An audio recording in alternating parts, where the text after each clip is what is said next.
xibaar yu wér te wóor ca tàng-tàng ba abonnez-vous pour ngeen di mën di jot suñuy vidéo. dal leen ak jàmm seen chaîne bi di Buzz 221 HD kii di Alioune Dione di ministre de la microfinance ci régime bu bees bi ginnaaw ba kii di Babacar Gaye di ancien ministre ci régime Abdoulaye Wade fësalee ay kàddu daal di xamal autorité yu bees yi que ne seen intérêt moom mooy ñu daal di jàppale candidature kii di président Macky Sall ci secrétariat exécutif bu ONU kii di Alioune Dione daal dina ko ciy tontu kii di Alioune Dione ne lu leer ba am moom mooy que ne kii di président Macky Sall léegi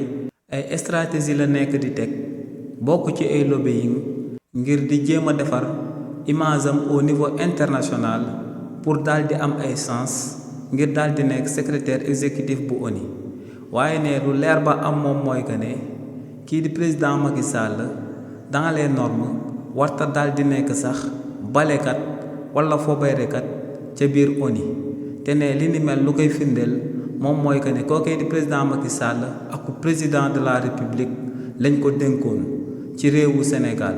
te ne kookee ginnaaw ba mu daan nekk président de la république ay gestion yu catastrophique lañ fi daal di gis moom ak waa gouvernement am ñu luubal alalu askan wi ñëpp di ko daal di gis ñu ne déetawaay ñu daal di téye innocent daal di leen di tëj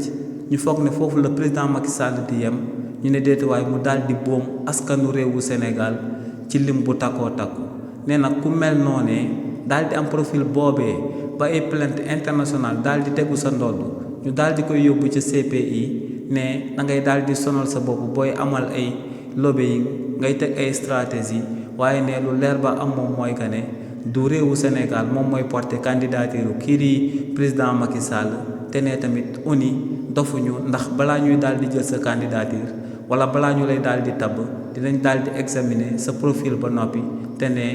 kii di président Macky Sall yorul profil bi nga xam ne war na koo mën a daal di may mu daal di nekk aku président de la république ci réewu Sénégal. xibaar yu wér te wóor ca tàng-tàng ba abonnez-vous pour ngeen di mën di jot suñuy vidéo.